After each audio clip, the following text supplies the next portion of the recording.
hele Emirhan'la bağ belediye sana. Çok böyle sakla. Niye laf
Şimdi 2025 yılına girdik. Maalesef 2024 yılında köpek saldırıları yine artarak devam etti.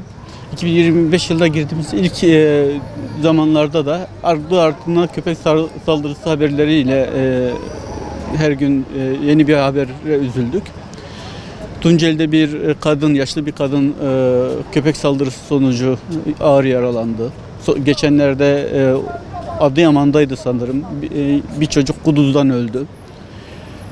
Yine nerede olduğunu hatırlamıyorum. Yine bir çocuk kuduz yani köpek saldırısı sonucu kuduz aşısı oldu. Arka arkaya kuduz karantinalarını duyduk. Köpek saldırısı sonucu kaza geçiren olaylar yaşandı. Hani her gün yeni bir köpek saldırısı haberiyle uyandık. Şimdi 2024 yılında aslında bir yasa düzenlemesi yapıldı. Maalesef belediyeler, özellikle de CHP zihniyetine sahip belediyeler köpekleri toplamamakta ısrar ediyor. Zaten Özgür Özel'in bir açıklaması oldu. Biz köpekleri toplamayacağız ve toplanmasına engel olacağız şeklinde. Oysa çıkan bir yasaya karşı bir partinin başkanının böyle bir açıklama yapması aslında üzüntü vericidir. Yani demek ki sen millet iradesine saygı duymuyorsun. Neticede bu yasa mecliste kabul edildi ve bir soruna yönelik olarak çıkmış bir yasaydı. Şimdi her gün insanlar ölecek ama sen bir parti lideri olarak insanlardan yana değil de hayvanlardan yana taraf olacaksın. Yani bir insanın ölürken, kuduz yüzünden acı çekerken, sakatlanırken, yaralanırken bir parti liderinin kalkıp da bunu görmezden gelmesi kabul edilecek bir durum değildir. Kaldı ki yasa aslında bence yetersiz bir yasadır. Niye? Kesin çözüm üreten bir yasa değildir. Belli bir süre içerisinde toplanmalarını talep ediyor ve bu konuda da yine de bir direnç var. Yani al köpekleri topla, onlara orada istediğin kadar bak yasasıdır. Buna rağmen bir parti liderinin buna direnç gösteriyor olması kabul edilebilir bir durum değildir. Şimdi ben kısaca 2 Ağustos'tu sanırım yasanın çıktığı tarih. 2 Ağustos'la 12 Aralık arasında yaşanan süreçte bir bilanço çıkarılmış. O bilançoyu okumak istiyorum müsaadenizle. 2 Ağustos 13 Aralık tarihleri arasında yani 133 günlük bir süre içerisinde medyaya düşen haberlere göre bir kadın, bir çocuk toplam 10 kişi öldü. 42'si çocuk, 16'sı kadın, 100 kişi yaralandı. 6 köpek sahibi köpeğini gezdirirken yaralandı. 3 sahiplik köpek telef oldu. 17'si kadın, biri bebek, 4'ü çocuk, toplam 62 kişi trafik kazası geçirip yaralandı. Toplam 42 trafik kazası oldu. 4'ü çocuk, biri kadın, 6 kişi köpek cisti ameliyatı oldu. 2 yeni bölge köpek karantinasına alındı.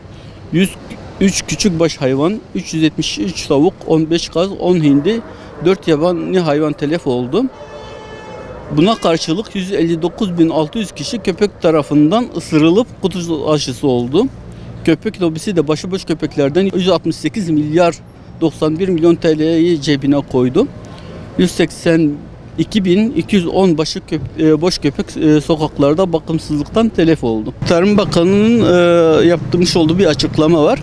Sokak hayvanları için 1,8 milyar lira kaynak ayrıldığını duyurmuş 2025 yılı için.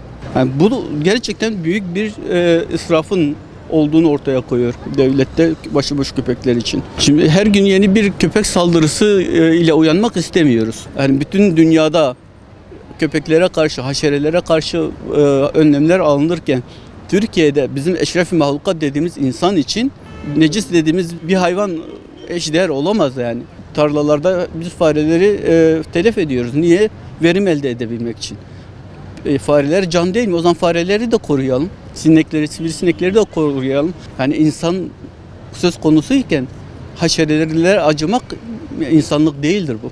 Bu yüzden mümkün olduğu kadar hızlı bir şekilde hükümetin bu konuya daha hızlı bir çözüm üretecek şekilde bir el atmasını istiyorum. Ve bu konunun sadece yönetmeliklerle değil, kanuni düzenlemelerle yapılmasını talep ediyorum.